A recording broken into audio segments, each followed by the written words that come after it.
Hindi class में आप सभी लोगों का स्वागत है। बच्चों, आज हम आपकी कक्षा 8 की जो प्रज्ञा पुस्तक है उसमें से पाठ 21 बस की यात्रा, जिसे हरिशंकर परसाई जी ने लिखा है, वो एक व्यंग्य लेखक है और ये जो लेख है वो व्यंग्य के रूप में लिखा गया है। व्यंग्य इसकी विधा है। तो आज इस पाठ को हम पढ़ेंगे, इस पाठ को समझेंगे। तो बच्चों, इस वीडियो को आप आखिरी तक ज़रूर देखिएगा ताकि आपको ये पाठ अच्छे से समझ में आ जाए। और अगर आप इस तरह के और भी नए नए वीडियो देखना चाहते हैं तो आप चैनल को सब्सक्राइब ज़रूर कीजिएगा। आपके लिए लगातार ऐसे वीडियो बनते रहेंगे और आप तक पहुंचते रहेंगे। तो अब इस वीडियो को शुरू करते हैं, जिसका नाम है बस की यात्रा। हम 5 मित्रों ने तय किया कि शाम 4 बजे की बस से चलें। पन्ना से इसी कंपनी की बस सतना के लिए घंटे भर बाद मिलती है, जो जबलपुर की ट्रेन मिला देती है। अब यहाँ लेखक, उनके 5 मित्र थे।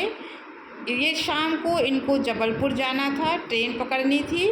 तो सतना से 4 बजे इन्होंने कहा कि बस चलेंगे और बस से जबलपुर पहुँच जाएंगे, वहाँ से ट्रेन पकड़ लेंगे। सुबह घर पहुंच जाएंगे। हम में से 2 को सुबह काम पर हाजिर होना था, इसलिए वापसी का यही रास्ता अपनाना ज़रूरी था।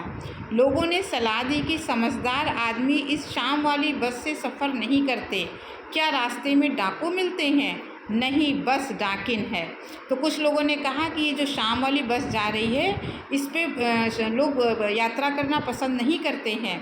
तो लेखक ने पूछा, क्या इसमें डाकू रास्ते में लग जाते हैं? तो उन्होंने कहा नहीं, ये जो बस है ये खुद ही डाकिन है, माने ये खुद लोगों को ठगती है। बस को देखा तो श्रद्धा उमड़ पड़ी। खूब वयोवृद्ध थी। वयोवृद्ध यानी बूढ़ी। बस जो है बहुत ही ज़्यादा पुरानी थी, इसलिए लोग कहते थे इस बस से ना जाओ, मान लो रास्ते में बिगड़ गई तब क्या होगा, तब तुम अपनी ट्रेन भी तुम्हारी छूट जाएगी। सदियों के अनुभवों के निशान लिए हुए थी। लोग इसलिए इससे सफ़र नहीं करना चाहते कि वृद्धावस्था में इसे कष्ट होगा। ये बस पूजा के योग्य थी, उस पर सवार कैसे हुआ जा सकता है। तो लेखक को लगा कि ये बहुत बूढ़ी हो गई है, लोग इसको सम्मान करना चाहते हैं, इससे सवारी नहीं करना चाहते हैं। बस कंपनी के एक हिस्सेदार भी उस बस से जा रहे थे। तो बस कंपनी जो चला रहा था, जिसकी ये बस थी, उसका एक जो मालिक था, हिस्सेदार था, वो भी इस बस में सफ़र करने वाला था। हमने उससे पूछा, ये बस चलती भी है? वो बोले, चलती क्यों नहीं है जी, अभी चलेगी। हमने कहा, वही तो हम देखना चाहते हैं, अपने आप चलती है ये? हाँ जी, और कैसे चलेगी? गजब हो गया। तो उन्होंने उससे पूछा कि बस चलेगी भी कि नहीं चलेगी? तो उस हिस्सेदार ने कहा, नहीं, बस चलेगी अपने आप से। गजब हो गया, ऐसी बस अपने आप चलती है। हम आगा पीछा करने लगे। डॉक्टर मित्र ने कहा, डरो मत, चलो, बस अनुभवी है, नई नवेली बसों से ज़्यादा विश्वसनीय है, हम बेटों की तरह प्यार से गोद में लेकर चलेगी।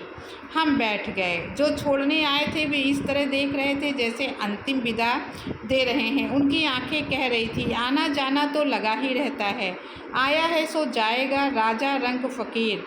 आदमी को कूच करने के लिए एक निमित्त चाहिए। अब आगे इंजन सचमुच स्टार्ट हो गया। अब गाड़ी का इंजन स्टार्ट हो गया, ऐसा जैसे सारी बस ही इंजन है और हम इंजन के भीतर बैठे हैं। तो लेखक कहता है कि जब इंजन स्टार्ट हुआ तो ऐसा लगा कि पूरी बस ही इंजन है और हम इंजन में ही बैठे हैं। कांच बहुत कम बचे थे, जो बचे थे उनसे हमें बचना था। हम फ़ौरन खिड़की से दूर सरक गए। इंजन चल रहा था, हमें लग रहा था कि हमारी सीट के नीचे इंजन है, माने बस बहुत आवाज़ कर रही थी। बस सचमुच चल पड़ी और हमें लगा कि ये गांधी जी के असहयोग और सविनय अवज्ञा आंदोलनों के वक्त अवश्य जवान रही होगी। उसे ट्रेनिंग मिल चुकी थी, हर हिस्सा दूसरे से असहयोग कर रहा था। माने बस के जितने भी पुर्जे थे वो एक दूसरे का सहयोग नहीं कर रहे थे और बहुत ही वो खटारा बस थी। पूरी बस सविनय अवज्ञा आंदोलन के दौर से गुजर रही थी। सीट का बॉडी से असहयोग चल रहा था। कभी लगता सीट बॉडी को छोड़कर आगे निकल जा गई है, कभी लगता कि सीट को छोड़कर बॉडी आगे भागी जा रही है। 8-10 मील चलने पर सारे भेदभाव मिट गए। ये समझ में नहीं आता था कि सीट पर हम बैठे हैं या सीट हम पर बैठी है। तो यहाँ पर लेखक कहते हैं कि पता ही नहीं चलता था कि सीट पे बैठे हैं कि सीट हमारे ऊपर बैठी है। एकाएक बस रुक गई। मालूम हुआ कि पेट्रोल की टंकी में छेद हो गया है। ड्राइवर ने बाल्टी में पेट्रोल निकालकर उसे बगल में रखा और नली डालकर इंजन में भेजने लगा। अब मैं उम्मीद कर रहा था कि थोड़ी देर बाद बस कंपनी के हिस्सेदार इंजन को निकालकर गोद में रख लेंगे और उसे नली से पेट्रोल पिलाएंगे, जैसे माँ बच्चे के मुंह में दूध की शीशी लगाती है।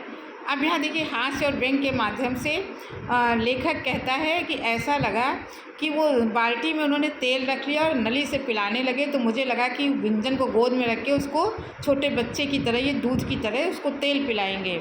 बस की रफ्तार अब 15-20 मील हो गई थी। मुझे उसके किसी हिस्से पर भरोसा नहीं था। ब्रेक फेल हो सकता है, स्टीयरिंग टूट सकता है। प्रकृति के दृश्य बहुत लुभावने थे। दोनों तरफ हरे भरे पेड़ थे जिन पर पक्षी बैठे थे। मैं हर पेड़ को अपना दुश्मन समझ रहा था। जो भी पेड़ आता डर लगता कि इससे बस टकराएगी। वह निकल जाता तो दूसरे पेड़ का इंतज़ार करता। झील दिखती तो सोचता इसमें बस गोता लगा जाएगी। तो लेखक कहते बाहर का दृश्य बहुत ही अच्छा था, लेकिन बस की जो कंडीशन थी, बस की जो हालत थी, उसको हर एक पेड़ देखकर बहुत डर लगता था कि अब कोई पेड़ आएगा और बस उसी से टकरा जाएगी। एकाएक फिर बस रुकी। ड्राइवर ने तरह तरह की तरकीबें की पर वो चली नहीं। सविनय अवज्ञा आंदोलन शुरू हो गया था। कंपनी के हिस्सेदार कह रहे थे बस तो फर्स्ट क्लास है जी, ये तो इत्तेफाक की बात है कि मतलब बस तो बहुत अच्छी है। उन्होंने अपने बस की तारीफ़ की, लेकिन इत्तेफाक है कि रुक गई बस। छीड़ चांदनी में वृक्षों की छाया के नीचे वो बस बड़ी दयनीय लग रही थी। लगता जैसे कोई वृद्धा थक कर बैठ गई हो। अब लेखक कहते हैं कि वो बूढ़ी बस ऐसा लगता है कि कहीं थक गई चलते चलते और आराम करने लगी। हमें ग्लानि हो रही थी कि बेचारी पर लदकर हम चले आ रहे हैं। अगर इसका प्राणांत हो गया तो इस बियाबान में हमें इसकी अंत्येष्टि करनी पड़ेगी। हिस्सेदार साहब ने इंजन खोला और कुछ सुधारा। बस आगे चली। उसकी चाल और कम हो गई थी। धीरे धीरे बस की आँखों की ज्योति जाने लगी, माने बस की जो लाइट है वो भी बुझने लगी। चांदनी में रास्ता टटोलकर वो रेंग रही थी। आगे या पीछे से कोई गाड़ी आती दिखती तो वो एकदम किनारे खड़ी हो जाती, माने उसकी लाइट एकदम बिगड़ गई थी, अंधेरे में ही चली जा रही थी। और कहती निकल जाओ बेटी, अभी तो वो उम्र ही नहीं रही। एक पुलिया के ऊपर पहुँचे ही थे कि एक टायर फिस करके बैठ गया। वह बहुत ज़ोर से हिलकर थम गई, मगर अगर स्पीड में होती तो उछलकर नाले में गिर जाती। अब उसका एक टायर भी ख़राब हो गया। लाइट पहले ख़राब हुई, फिर टायर ख़राब हो गया। मैंने उस कंपनी के हिस्सेदार की तरफ पहली बार श्रद्धा भाव से देखा। वह टायरों की हालत जानते हैं, फिर भी जान हथेली पर लेकर इसी बस से सफ़र कर रहे हैं। उत्सर्ग की ऐसी भावना दुर्लभ है। सोचा इस आदमी के साहस और बलिदान की भावना का सही उपयोग नहीं हो रहा है। इसे तो किसी क्रांतिकारी आंदोलन का नेता होना चाहिए। अगर बस नाले में गिर पड़ती और हम सब मर जाते तो देवता बाहें पसारे उसका इंतज़ार करते और कहते वह महान आदमी आ रहा है जिसने एक टायर के लिए प्राण दे दिए, मर गया पर टायर नहीं बदला। तो ये व्यंग लेखक उसके ऊपर कर रहे हैं जो उसका बस का हिस्सेदार था कि टायर उसको पता था कि ख़राब है, लेकिन तब भी उसने उस टायर को नहीं बदला। दूसरा घिसा टायर लगाकर बस फिर चली। अब हमने वक्त पर पन्ना पहुंचने की उम्मीद छोड़ दी थी। पन्ना क्या, कहीं भी कभी भी पहुंचने की उम्मीद छोड़ दी थी। अब लेखक कहता हम लोग को लगा कि अब हम इस बस से कहीं पहुंच ही नहीं पाएंगे, पता नहीं हम लोग का क्या होगा। लगता था ज़िंदगी इसी बस में गुजारनी है और इससे सीधे उस लोक को प्रयाण कर जाना है। इस पृथ्वी पर उसकी कोई मंजिल नहीं है। हमारी बेताबी तनाव खत्म हो गए। हम बड़े इत्मीनान से घर की तरह बैठ गए। चिंता जाती रही, हंसी मजाक चालू हो गया। तो ये आपका पाठ था। इसे लिखा है हरिशंकर परसाई ने। उनका हम लोग जीवन परिचय देख लेते हैं। हरिशंकर परसाई का जन्म 1924 में मध्य प्रदेश के होशंगाबाद जिले के जमानी नामक ग्राम में हुआ था। ये हिंदी के प्रसिद्ध व्यंग्यकार हैं। अपने यथार्थमूलक व्यंग्य में इन्होंने भ्रष्टाचार, स्वार्थ, घूसखोरी आदि पर चुटीली भाषा में चोट की है। पगडंडियों का जमाना, जैसे उनके दिन फिरे, सदाचार का ताबीज, निठल्ले की डायरी, तट की खोज आदि इनकी लिखी पुस्तकें हैं। इन्हें साहित्य अकादमी पुरस्कार से सम्मानित किया गया है। इनका देहावसान 10 अगस्त सन 1995 को जबलपुर में हुआ था। तो बच्चों, ये आपका पूरा पाठ था बस की यात्रा। एक ये व्यंग्य लेख था, हंसी मजाक में बस की यात्रा का बहुत ही अच्छा रोचक वर्णन किया गया है। तो बच्चों, अगर आपको ये वीडियो पसंद आया हो तो आप चैनल को सब्सक्राइब ज़रूर कीजिएगा, लाइक कीजिएगा, अधिक से अधिक शेयर कीजिएगा। अब अगले वीडियो में फिर किसी टॉपिक के साथ मिलेंगे, तब तक के लिए धन्यवाद।